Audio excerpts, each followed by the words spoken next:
Greetings and welcome to another episode of Easily Entertained with Maddy McClain. I am your host, your dutiful pop culture Sherpa, your girly pop, your bestie, whatever you want to call me as long as it's nice, here to break down the latest in pop culture, Hollywood, and the entertainment world at large. I just really wanted to say at large. I feel like if you add that on to the end of a sentence, generally it makes whatever you have to say sound a whole lot smarter. Somehow, some way, we have made it to the month of April in 2025. So if you're listening to this beyond April 2025, hello from the past. And if you're listening to it right now, baby, hello. Isn't it wild that it's April? I know that this is what everyone has to say. I think by law at the beginning of every month is, can you believe it? It's intermonth here, or can you believe it? It's already Wednesday, And everybody feels that way, though. It's not always fake. I'm sure there are plenty of times where it is. However, the physics of time, I don't even think that's what it is here. As time goes on, an hour is like a shorter portion of your life. Anyways, back to the subject at hand. April Fool's Day. I would be born on a month that begins with one giant punked episode, basically. I'm always terrified to go out in public on April Fool's Day. You never know what's lurking out there. And historically, I'm one of the more gullible people out there. My siblings always told me I'm the youngest of four. I don't know if that is also just perhaps I signed a legally binding contract that all babies with older siblings must receive while in the womb. That means they have to be gullible when they exit the womb. So that's how I exited the womb, a gullible girly, which makes April Fool's Day, well, I'm everyone's favorite target. And now that you know, now that I've placed that target on myself, it's just going to keep going. I will never, ever forget about this till the day I die. So it was not on April Fool's Day proper, I don't believe, but it was a prank. It was at some point in high school. We're walking around the campus, I think like leaving lunch or something. And the guys in front of us are like whispering and doing their, high school dude thing, right? I noticed they're like obviously talking about whoever's walking a ways in front of them. And they nudge one of the guys at the time. We're going to call him Jim. They nudge Jim. And Jim races up to who looks like their guy friend, Troy, up ahead. So Jim's running up to Troy and grabs Troy from behind and gives him a noogie and then stops. And everyone starts cracking up and screaming because that was not Troy. It was not his buddy Troy. It was the assistant principal at the time who everyone was not a fan of. Yeah, so he immediately red-faced. I mean, the look on his face was out of a movie, and that was hilarious. Hopefully that wasn't a you had to be there story, because if it was, I apologize, first of all. But second of all, I'll make up for it, because I thought, let's look up some prank stories, shall we? Let's hear some good ones. And none other than Reddit. Reddit is a treasure trove of stories and off-the-wall comments. So, just giving you a major heed of warning if you've never used Reddit somehow. First one we have. 1 year for April Fools, the local newspaper posted an article about a truck full of wine bottles that had crashed. The article stated that wine was spilling everywhere and they didn't want it to go to waste, so anyone could bring buckets to fill. One guy at my dad's work saw the article and ran out. All the people at work laughed at him. Halfway to the place where the truck supposedly was, the guy realized his mistake. He then went and bought a couple of cheap wine bottles, which he emptied into the bucket he had brought with him, and then walked back into work, tricking a couple of other people to run out for this wine truck. I like it. Flip the script. Uno reverse. I'm going to lock that in for next time. Just play the person on their own prank. Here's another one. We had an IT guy at work that could not keep a secret. He was famous for it. It earned him the nickname Loose Lips. Anyway, one day, my boss, security, did not come in because of another obligation. Loose Lips, who worked constantly on our high-tech security system, asked where he was. And my work partner, in a moment of inspiration, said, I can't tell you. Loose Lips became excited and begged. Finally, Partner, that's the nickname they're giving the boss, quote, caved and swore Loose Lips to secrecy. Then told him our supervisor was on his way to Moncton to collect the $10 million he won the night before in a lottery. Absolute BS. We had a great time using our security cameras, tracking him going from cubicle to cubicle, from building to building. We kept our supervisor informed by text of the developments. He was amused to say the least, but mid-afternoon we got a text from him. Loose Lip knows I just texted him instead of you by mistake. Sure enough, the cameras revealed a fuming Loose Lip stomping towards the security building. He charged in, swore at us. He was not a happy camper. But wait, my partner said. We swore to you to secrecy. Who did you tell? Loose Lips' shoulders sagged. I told everybody, he moaned. Well, now you'd better go tell them all the truth. Yeah, I guess. Much hilarity watching him retrace his steps. The great thing is the gag depended on his own character fault to be successful. And it was a great success. By the way, he didn't improve. That's another flip the script, except they just prove themselves. In my college dorms, rooms were organized into suites of 4 rooms, 8 people, that had a private bathroom, living room, balcony, and hallway. Each suite was permanently locked from the main hallway, so you needed a key or needed to knock to get it. Me and my roommate had a bunch of friends in another suite. We lived with them the previous year, but left them for a 10th floor amazing view. And one night we went to their suite to return a borrowed Xbox controller. Upon leaving, we duct taped thin cardboard over the hole that the doorknob latch goes into, thus making the door closed but unlocked. We came back at like 3 a.m. when we were sure they were all asleep, and we placed on the toilet in the bathroom stall a dummy that we made. He was made of jeans, shoes, and a hoodie, all bought from Value Village, whatever that is, stuffed with crumpled newspaper. His, quote, head was a plastic bag stuffed with newspaper. Then we locked the stall door from the inside. The next morning, the girl that had spent the night there awkwardly waited over half an hour for the, quote, guy in the stall to leave, but ended up just walking down to the lobby to use the restroom. A guy sat in the stall next to the, quote, occupied one and attempted to make small talk, then feeling really awkward when the guy wouldn't respond.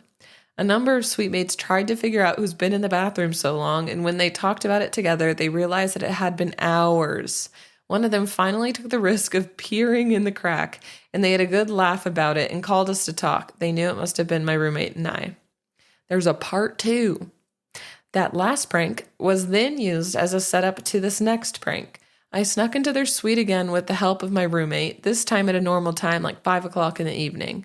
However, I was dressed in the same shoes, jeans, and hoodie as our dummy, stuffed with some extra newspaper to make me crumply.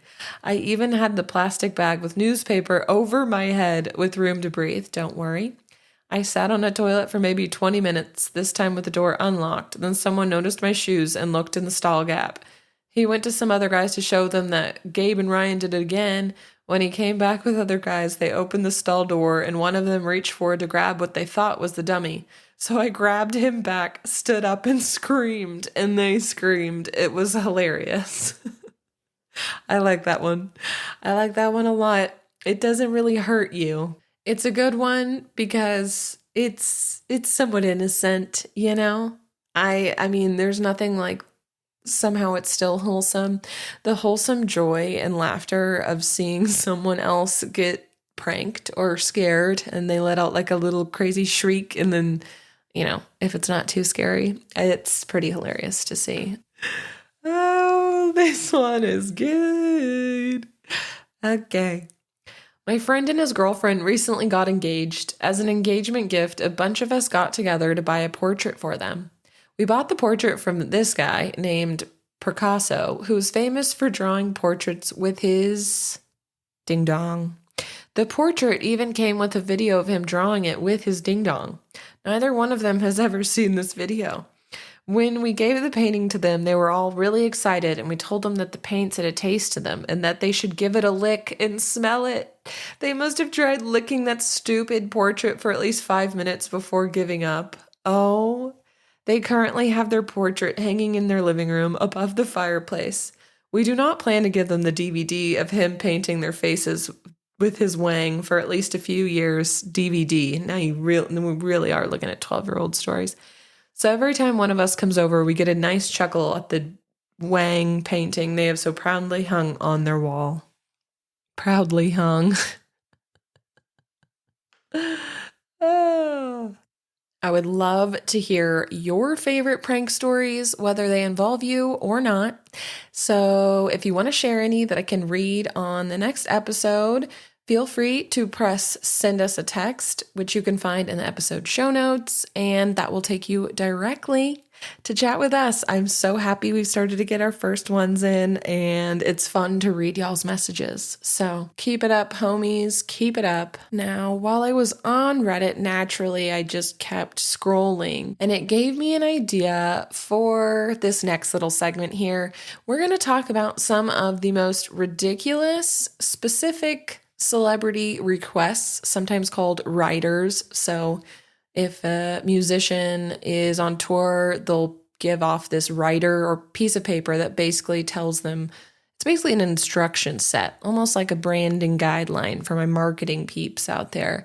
But basically requesting all the shit that they want in their green room, to notes on how they want the sound guys to handle, the live production throughout the show, lighting, all that kind of thing.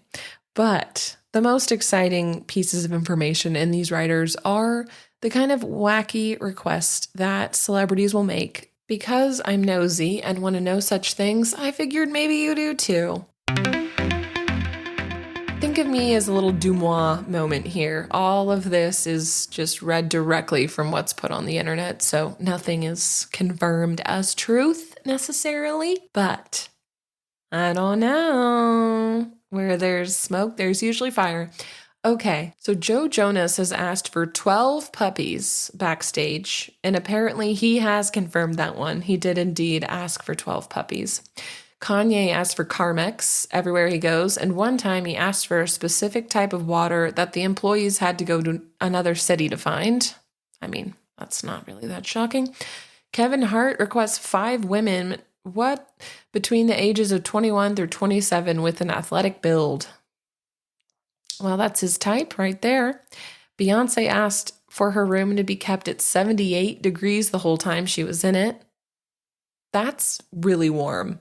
Kylie Jenner wanted a hotel employee to stay with her 24/7. Cardi B always asks for squid and Pepsi.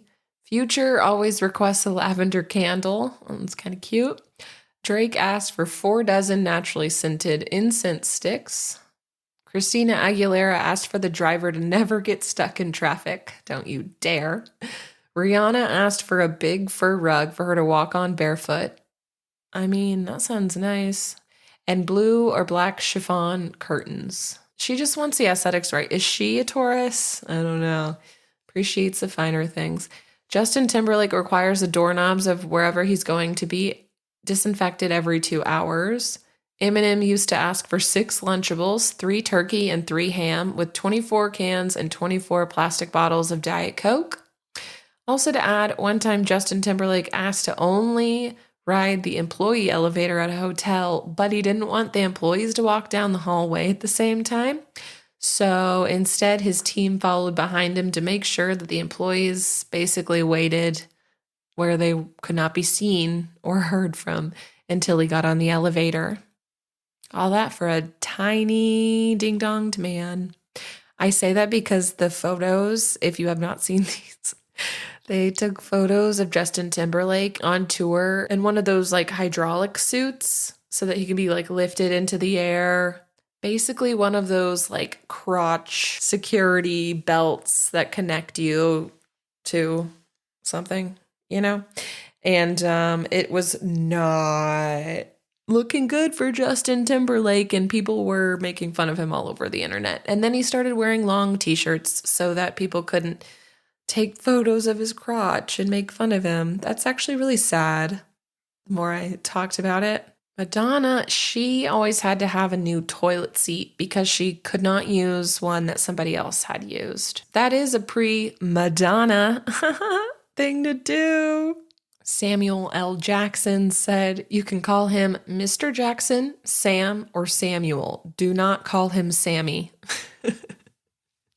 Which is a really normal thing to just request people call you or not call you a name, I guess. But in this context is pretty hilarious. So They also wrote the temptation to call him Sammy was real. For real, tell someone not to do something. That's the quickest way to get someone to do that thing, usually. Or maybe I just surround myself with people like me. And here's a creepier one now, knowing the very, very dark history behind Mr. Marilyn Manson. That can be a whole other episode where I can give you the full story of that. But Marilyn Manson, a musician, he wanted black fabric hung over the windows and walls of his dressing room and AC as cold as it would go. We were instructed not to look him in the eyes. I was in high school at the time, working at a catering company. The music venue was on the bank of a river, and there was a secluded fire pit area behind the venue for the artist to enjoy. Manson came backstage where we prepared food and asked for a bag of apples. He wanted to throw them at passing boats from that fire pit area. Interesting. Really indicative of the kind of person he is. Just enjoys cruelty and intimidation of all kinds. Yeah, my God. Stuart Lee, a UK comedian, has a funny bit about Dave Chappell's writer requests, which he found out after performing on the same bill as him one night. The requests were for all the normal light bulbs around the mirror to be replaced with red bulbs, lots of bottles of champagne, and 2 rotisserie chickens rotating on individual rotisserie skewers. What made these diva-like demands even funnier was that apparently this wasn't some massive venue. It was a small UK theater holding about 300 capacity max. To be able to request these kinds of things, I suppose it's like once you make it and you're there, maybe everybody's tempted to make some crazy, wild request. People talking about what celebrities have requested on these writers is not a new topic of conversation. In fact, people find it obviously very interesting, but this all came about, it started really back with Van Halen. They would request a bowl of M&Ms and that all of the brown, some say brown, some say green. I'm going to guess it's brown because that's like the most boring color, but they would request that they remove all of the brown ones. And people thought this was crazy because obviously like that's such a mean, almost just monotonous, boring task to give to somebody. But then allegedly years down the road, they said that this was all part of a strategy really to make sure that the teams are reading the writer and their paperwork super carefully. They can look at the bowl of M&Ms if it's there and see if they read all the details and paid attention. If they messed that up, then they could probably mess something up important having to do with the production of their live show at the venue. So that was allegedly their strategy, whether or not that's true or just to make sure we don't think that they're that much of divas. It is time for Pop Culture News Nuggets, where I tell you what everyone's talking about. And what we're going to talk about first is our girl Chappell Roan, who, by the way, in preparing for this podcast, I was making sure I was pronouncing her name right. I ended up having to Google it and have some robot speak it for me because you know when you say a word so many times or pronounce it that it just starts feeling all wrong, you know, gives you the ooh feelings like no, wait, no, and you gaslight yourself into oblivion. That's what I just did with Chappell Roan. Chappell Roan, the 27-year-old pop star who was catapulted into fame and stardom kind of really over the last year or so, but she's been around. She's released several albums before, The Rise and Fall of a Midwest Princess, but that's really when her career took off. She's been the center of lots of internet conversations and criticism quite a few times in the recent past after she gained popularity, or really like this crazy skyrocketed popularity, let's be honest. People question if she's ever truly been media trained based on her responses she gives both in interviews and just out in public while, you know, speaking with paparazzi or interviewers or media on the red carpet. She's kind of has a flippant attitude, and I think it's part of what people love about her is she's very, quote, real. People love her for her kind of bold, flippant, kind of playful attitude that can at times come off the wrong way, which I think is the case in the latest interview she just did with Alex Cooper on Call Her Daddy. Chappell has moms across the internet up in arms and divided with a semi-controversial statement, I suppose. So Alex Cooper and Chappell Roan were having a conversation about how Chappell's career skyrocketed so quickly and kind of, well, seemingly out of the blue when you've been working on something for years and years as she has, and how that's changed her lifestyle in both obvious and not so obvious ways. And Chappell mentions that coming from the Midwest, many of her friends who are also assuming around the same age of 27, that they'll have kids now and bought houses, and how her life is so much different than her friends, who are all young mothers. And then Alex asked her, do you want to have kids? Like, do you see yourself having kids? Chappell responded saying, all of my friends who have kids are in hell. I actually don't know anyone who's happy and has children at this age. I've literally not met anyone who's happy, anyone who has light in their eyes, who has slept. And obviously that is literally just a single quote pulled from an entire podcast interview.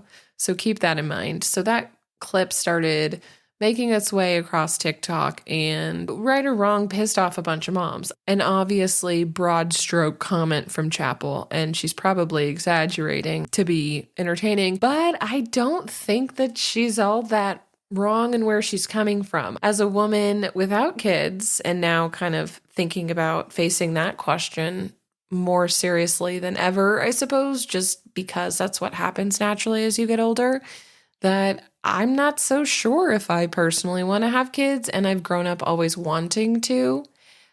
It's just a scary thought, being completely responsible for another human's life, but we're not talking about me. I think that what Chappell's getting at is that young women who are unmarried or don't have kids, we are hit with, horror story after horror story after horror story from our women peers around us telling us about their experiences and how much of a nightmare it is. And mostly the ones that I can remember, yes, are filled with nightmare examples of just crazy kids, no sleep, losing their minds, no time for themselves, and sexless marriages and all of that. That's just what we hear. I think that those stories change, at least from my perspective of being around pregnant women. I think it becomes, they still get those, but I think that there are a lot more positive stories shared to them, which is probably good. All to say, that comment shouldn't have been as controversial as it was, is really my biggest opinion in all of this. So if you go on any social media platform or just look up her name, you'll find articles from all media sites and publications talking about this uproar that she's caused. And it's not the first time she's caused an uproar. She tends to take up that whole kind of tired, used bit that celebrities and influencers will use, where they complain about being famous and, try being an influencer for a day kind of vibes. And I can think of very few scenarios where that argument or that stance has worked in that person's favor, truthfully. So I do think we need to drop that. And people don't want to hear that. She's not just an influencer or content creator. She is a musician. And there are countless artists and musicians out there that would do anything to swap places with her and blow up overnight, as she did. Even though that whole phrase, like something like an overnight success, rarely, if ever, are they actually overnight successes. That's just the part that we see. So keep that in mind whenever venture you're doing. Nothing is truly an overnight success. Chappell Roan had been working in the industry for 10 years, busking in the streets. Like, all those musicians on the streets that's asking for change.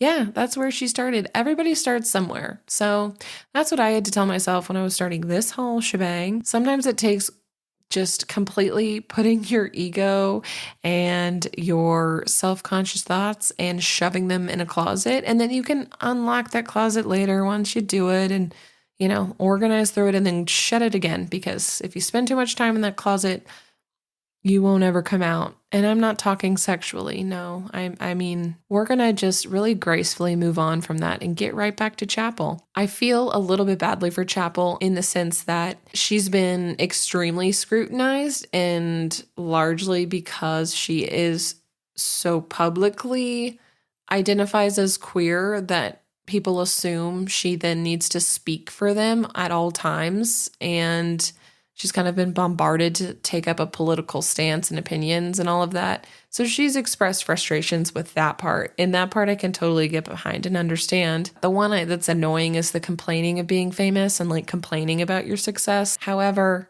I don't think her comments about motherhood should be as inflammatory as they have been. Lots of moms on TikTok responded with basically montages of loving moments between them and their kids and saying, we're not in hell. A baby looking at you and smiling isn't hell. And I think that's the point being missed here. I don't think Chappell Roan hates babies, right? Although I might add, if there are so many controversies in such a short period of time for things that are coming out of your mouth, maybe that's something to self-reflect on, I will say. Just maybe. But I guess we all make mistakes. Sydney Sweeney and her fiancé, now ex-fiancé, Jonathan Davino, have officially separated.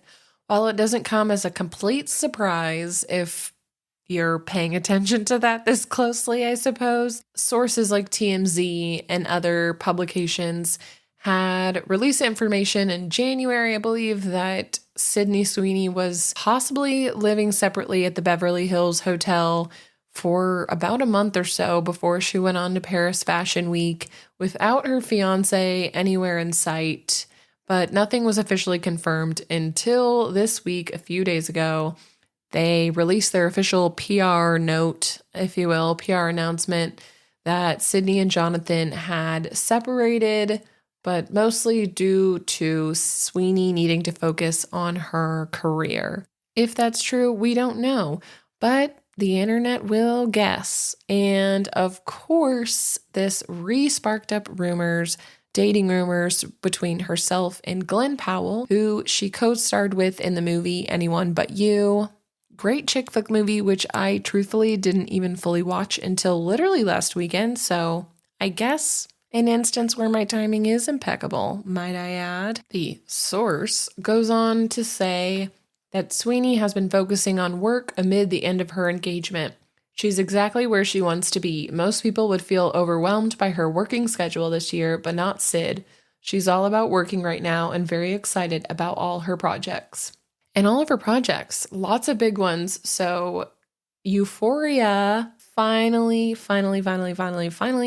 going to be given to us all, and it's going to be delightful. Some of her projects excitingly include, obviously, the new season of Euphoria, but also she is going to be in the leading role for the movie version of The Housemaid, and as well as the real life boxer Christy Martin, and another movie.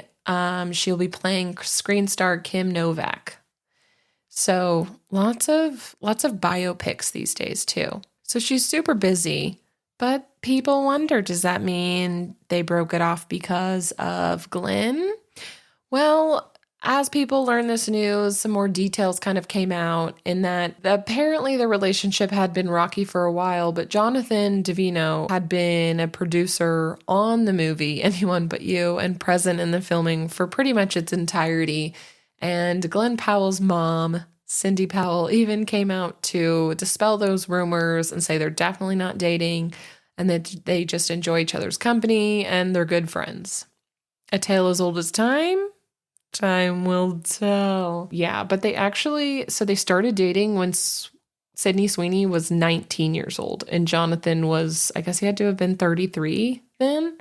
And then, so it was a total 7-year relationship and had been engaged for 4. I could say I'm not judging, but I'll be real, kind of judging. Do you, boo, and have a long engagement. But for me personally, no, shit or get off the pot. You know what I mean? I guess in this instance, I am a toilet bowl. So I hate that phrase now. Oh, but as I was watching Anyone But You, I was like, oh, wow. So Glen Powell must be pretty short, right? Although I have, not going to brag or anything, I have met him in Austin. He's from Texas and there's family, friends in relation or whatever. And I didn't remember him being super short by any means. It's not that he's small. Sydney Sweeney is only 5'3". Did you know that? Now you do, because I didn't know that. So all it takes is a quick Google search, but I did eventually figure it out. So she's only 5'3". I feel like all actors, that's another legally binding contract. If you want to be an actor or an actress, you have to be pretty short, or, you're an exception. Up next on the celebrities that people are mad at is Morgan Wallen. Again. Morgan Wallen, the country superstar singer who really knows how to stay in the news. I'll tell you what, if that is his goal, baby, he's achieving it with flying colors. This time, it's for walking off the stage of SNL. That may not immediately sound like a big deal, and it may still not be a big deal. It isn't in the, scheme of things, but it's customary, and it happens after every episode. When the credits start rolling, the band will start playing again, and the cast and host and musical guest all get together, mingle, we watch the end of that, yada yada. Typically, too, that there's an after party that the host will go to and, do after party things. Instead of doing that, Morgan Wallen walked directly off stage, which happened to be directly in front of the camera, at least that we were seeing as the audience, and past the cameraman. And you could just see Kenan Thompson's facial expressions, and it was pretty hilarious. And there was far less people than usual, it appeared, lingering on the stage. So it had people wondering, wait, what just happened? Why did he just storm off? Like, did something go down in the middle of the show? People immediately noticed something was off. And then the plot thickened because shortly thereafter, Morgan Wallen posted on Instagram a story of the plane that he was about to get on with the words, "Get me to God's country," right after walking off the stage and heading home. So it became pretty clear that there was some sort of message he's trying to make there. Given his history, it seems to be that he's making some sort of shade at both the show itself for previously uninviting him to host, and maybe just making some sort of political statement as well. Back in 2020, kind of when Morgan Wallen's career was really, really taking off, in the early days of the coronavirus pandemic, SNL had invited him to host and be the musical performance for the show. He happened to have been on tour. I suppose it was still a thing going on, and then posted a ton of videos of him after a show, taking shots and allegedly making out with a bunch of college girls from the University of Alabama. And that made its rounds, and people were put off by that for a multitude of reasons, especially at the height of COVID, no masks. And that was like the biggest sin back then. And I mean, for good reason looking back. However, they uninvited him to make some sort of statement too, and for obvious reason not to get everybody else sick, he kind of put his tail between his legs and moved on, but he definitely got like a finger wagging. Then, of course, there's more things that he did that are a bit more inflammatory. For instance, the following year, another video surfaced of Morgan Wallen using a racial slur. And then he decided it'd been too long since he'd made a ruckus in the news, and he threw a chair off of the balcony or roof or something of a Nashville bar on Broadway. And he was taken to jail for that and ultimately fined and all of this. Like, he didn't spend time behind bars, but he was definitely charged and legally hand slapped for that. Then to add this on top of it, it's just, the hits keep coming. Kenan Thompson was asked about his thoughts on it, and he gave the best kind of response, essentially saying, yeah, it's pretty customary for people to stick around, and we all kind of looked around thinking what's happening, but he must be, just a complicated individual. And that by him saying, going back to God's country, are we not all in God's country? Were you not in God's country beforehand? Great response, and pretty much wraps up how I feel. But that's just why Morgan Wallen is currently in the hot seat. And I will leave you with some good shit to watch. What is streaming? A good show to rot to, although I will warn you, it is probably one of the raunchiest reality TV dating shows I've seen in some time, and that says something. So be warned. So if you want to indulge in that kind of lovely reality TV dessert, Temptation Island on Netflix, if you have not yet seen it. It was originally broadcasted on Fox way back in 2001 through 2003, so not that long, but honestly, it gives the vibes of early 2000s show and how I'm shocked it's still airing what they aired. But it was remade on USA in 2018. The rights eventually got shifted over to Netflix, but it's 4 couples where they come to an island and essentially test their fidelity. I don't know why you would want to do this really, but I guess if you're about to break up or it's like, okay, biggest test ever, can you stay true to me? Like, am I the one for you? I don't know, but it makes good TV.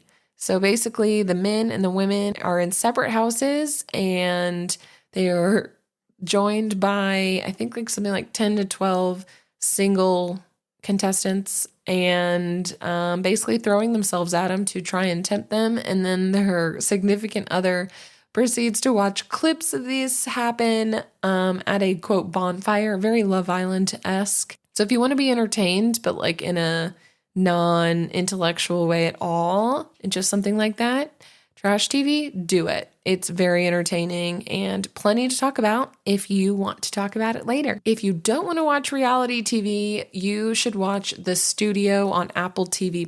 It's Seth Rogen's latest TV series that he also stars in, and so do a shitload of other celebrities. It's still releasing episodes, so if you join now, it will be watching week by week, but there are 2 or 3 out. Seth Rogen made it, and it's about a man whose job to basically, quote, make things happen in filmmaking, and he's the newly appointed person in charge at Continental Studios.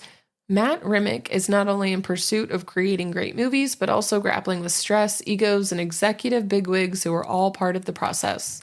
It's a world where bringing projects to life can be productive, satisfying, and destructive. He's not the only one under pressure. Continental Studios' team is driven but prone to conflict, and it's part of the job to be on edge, whether it's on set, at an industry event, or in their own building. The series features a packed cast and parade of cameos, this is what I'm talking about, including Kathryn Hahn, Catherine O'Hara, Ike Barinholtz, Bryan Cranston, Martin Scorsese, Ron Howard, Steve Buscemi, Ice Cube, Zoe Kravitz, Quinta Brunson, and Netflix CEO Ted Sarandos.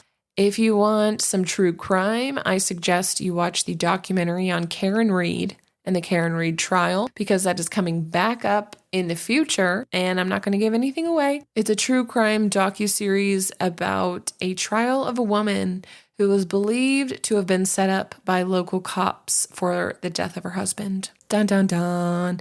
It's super interesting, and I will definitely put out a video or a podcast episode solely on Karen Read trial because it is wild. As always, thank you so much for listening. I hope you enjoyed this week's episode. Don't forget to send us a text by checking out the episode show notes and visit our website at easilyentertainedpodcast.com and follow us on all of the socials and your preferred podcast platform. Until next week, homies. Bye.